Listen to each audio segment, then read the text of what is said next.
ETF index mutual funds నేర్చుకుని stock మార్కెట్లో రాణించాలనుకుంటున్నారా? వెంటనే ఈ నెంబర్కి కాల్ చేయండి. నమస్తే, నా పేరు advocate doctor Salman Raj, supreme court of India. Welcome to Suman TV. ఈ మధ్య మనం చూసాము, రీసెంట్గా సుప్రీం కోర్టు ఒక జడ్జిమెంట్ ఇచ్చింది. టెనెంట్ 10 ఏళ్ళకి పైగా ఒక ప్రాపర్టీలో ఉంటే టెనెంట్ ఓనర్ అవుతాడు అని చెప్పి సుప్రీంకోర్టు వారు ఒక జడ్జిమెంట్ ఇవ్వడం జరిగింది. దీనిపైన ఎన్నో మీడియా కథనాలు వస్తున్నాయి, కానీ అవన్నీ కూడా అంటే చాలా మటుకు అంటే మిస్ఇంటర్ప్రిట్ చేసి దాని గురించి మాట్లాడుతున్నారు. సుప్రీంకోర్టు వారు ఏమన్నారు, ఒక టెనెంట్ ఓనర్ ఎట్లా అవుతాడు?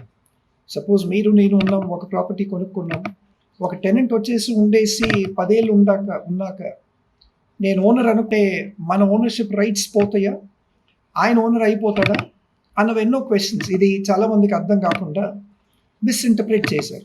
యాక్చువల్లీ సుప్రీంకోర్టు వారి ఇంటర్ప్రిటేషన్ ఏంటి, దీని మీద జడ్జ్మెంట్ ఏమని ఇచ్చారు?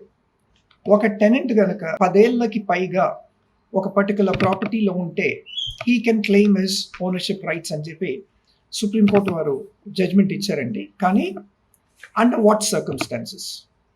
మనం లీగల్ ఇంటర్ప్రిటేషన్ చూసుకుంటే this is under certain conditions he can claim rights over the property. దానికి ఈ సర్టన్ కండిషన్స్ ఏంటి, వీటికి ఎన్నో లీగల్ స్టెప్స్ ఉన్నాయి.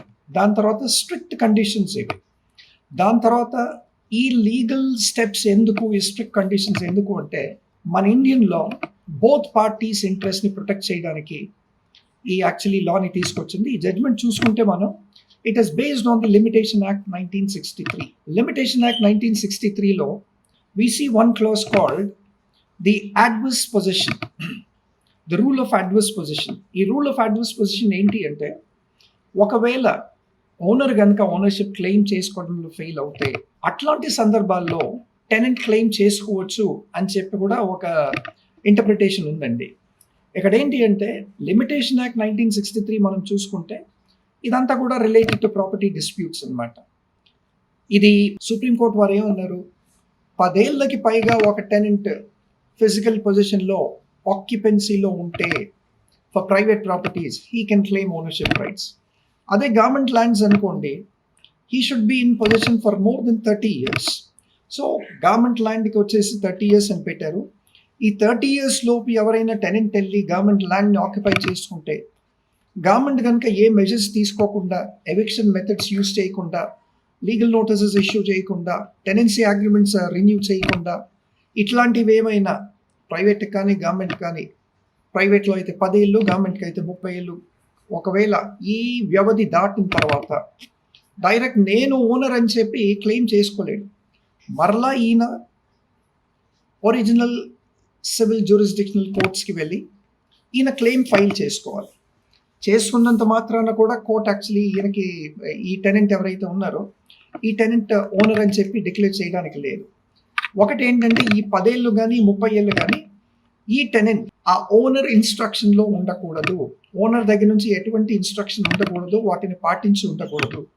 రెండోది, ఓనర్ హాస్టైల్ అయి ఉండాలి ఇట్లాంటి ప్రాపర్టీస్కి. దాని తర్వాత ఈ ఆక్యుపెన్సీ ఏదైతే ఉంటుందో ఆ ఆక్యుపెన్సీ బై టెనెంట్ అనేది ఓపెన్ డిక్లరేషన్ ఉండాలి.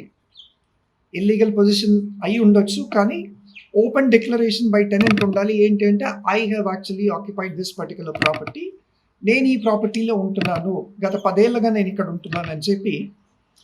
తర్వాత 4వది ఏంటంటే, ఆ ప్రైవేట్ ప్రాపర్టీ ఓనర్స్ ఎవరైతే ఉంటారో, government property owners, government of course state governments అనుకోండి, ఈ property owners should lose the possession of the property. ఆ పర్టికులర్ ప్రాపర్టీ వాళ్ళ కంట్రోల్లో ఉండకుండా, వాళ్ళు దానిపైన వాళ్ళకి ఫిజికల్ పొజిషన్ ఉండకుండా, ఇవన్నీ ఉంటే ఒకవేళ ఓనర్ కనుక ఈ పర్టికులర్ ప్రాపర్టీ పొజిషన్ కోల్పోయి ఉంటే ఇట్లాంటి సందర్భాల్లో ఈ పర్టికులర్ టెనెంట్ వెళ్ళి ఒరిజినల్ జ్యూరిస్డిక్షనల్ కోర్ట్స్లో ఒక సివిల్ సూట్ ఫైల్ చేసుకోవచ్చండి. ఫైల్ చేసినంత మాత్రాన మరలా కోర్టు ఈయనే యాక్చువల్లీ ఓనర్ అని చెప్పి డిక్లేర్ చేయడానికి కూడా లేదు. ఎందుకంటే దాంట్లో మళ్ళీ it all depends on evidence, it all depends on judicial interpretation, it all depends on several legal steps. తర్వాత స్ట్రిక్ట్ కండిషన్స్ అని కూడా అన్నాం మనం.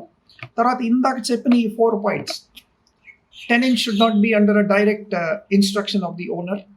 తర్వాత the owner should become hostile, తర్వాత the owner of the property should have lost the possession of the property, and then the tenant should openly declare this particular property. So ఇవన్నీ ఉన్నాయండి. కానీ తర్వాత మనం ద లిమిటేషన్ యాక్ట్ 1963 చూసుకుంటే ఎవరైనా 12 yearsకి పైగా ఉంటే వాళ్ళు దాని లెగసీ చూపించి ఓనర్షిప్ క్లెయిమ్ చేసుకోవచ్చు. ఈ పర్టికులర్ ఓనర్కి ఆ 12 years లిమిటేషన్ పీరియడ్ కాబట్టి ఆ 12 yearsలో ఈయన ఎటువంటి లీగల్ రెమెడీస్ ఒకవేళ చేసి ఉండపోతే then the claimant will actually get some sort of right. తర్వాత owner should actually lose the right and the tenant should have a full claim over the rights. But this can be challenged.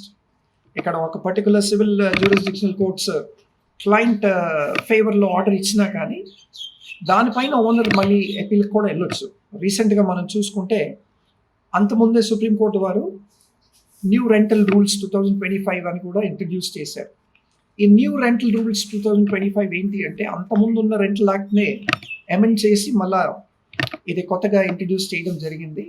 వీటిలో owner కానీ tenant కానీ ఒకవేళ tenancy agreement చేసుకుంటే ఒక ₹10 non judicial stamp paper తీసుకొచ్చి దానిపైన రాసుకొని అగ్రిమెంట్ అని చెప్పి ₹1,00,000 అడ్వాన్స్ తీసుకొని నువ్వు టెనెంట్ అని చెప్పడానికి లేదు.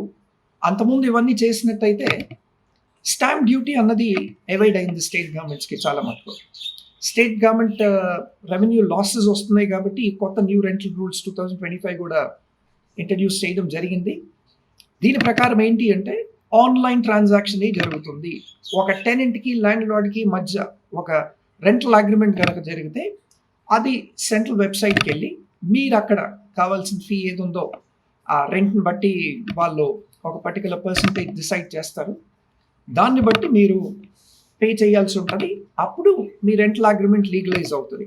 ఒకవేళ ల్యాండ్ లార్డ్కి ఏదైనా డిస్ప్యూట్ వచ్చినా లేదంటే టెనెంట్కి డిస్ప్యూట్ వచ్చినా కానీ ఈ పర్టికులర్ న్యూ రెంటల్ రూల్స్ 2025 ప్రకారం ఆ అగ్రిమెంట్ చూపించి then they can actually sue the landlord can sue the tenant or the tenant can sue the landlord. So ఇది ఉందండి. అంతకుముందు మనం రామ్కి దాస్ అన్న కేసులో చూస్తే రామ్కి దాస్ అండ్ అదర్స్ చూస్తే దాంట్లో ఏమైంది సుప్రీంకోర్టు వారు ఏమన్నారు అంతకుముందే 2 months బ్యాక్ ఈ జడ్జ్మెంట్ వచ్చిందండి. A tenant can never claim ownership on the land where he lives as a tenant under the tenancy agreement అని చెప్పి కూడా ఇచ్చారు. సో ఇప్పుడు ఇచ్చిన ఈ సుప్రీం కోర్ట్ జడ్జ్మెంట్ ఏదైతే ఉందో 10 years తర్వాత ద టెనెంట్ కెన్ క్లెయిమ్ అన్నది మరి దీన్ని కాంట్రడిక్ట్ చేస్తుందా అంతకుముందు ఇప్పుడు ఇచ్చిన జడ్జ్మెంట్ అంతకుముందు ఇచ్చిన జడ్జ్మెంట్ని కాంట్రడిక్ట్ చేస్తుందా రామ్కి దాస్ కేసులో అంటే లేదు అని అనుకోవచ్చు. ఎందుకంటే ఇక్కడ ఎన్నో లీగల్ నెటిగ్రిటీస్ ఉన్నాయి. స్ట్రిక్ట్ రూల్స్ ఉండాలి, అడ్హెర్ అవ్వాలి, ఎన్నో లీగల్ స్టెప్స్ ఉన్నాయి, స్ట్రిక్ట్ కండిషన్స్ ఉన్నాయి. ఇవన్నీ కూడా తర్వాత ఎవిడెన్స్ ఉంది, తర్వాత జ్యుడిషియల్ ఇంటర్ప్రిటేషన్ ఉంది, discretion of the judicial officer based on the material on record. So ఇవన్నీ ఉన్నాయి కాబట్టి అంతకుముందు ఇచ్చిన జడ్జ్మెంట్కి ఈ జడ్జ్మెంట్కి ఎటువంటి సంబంధం లేదండి. దాన్ని కాంట్రడిక్ట్ చేయట్లేదు. Thank you.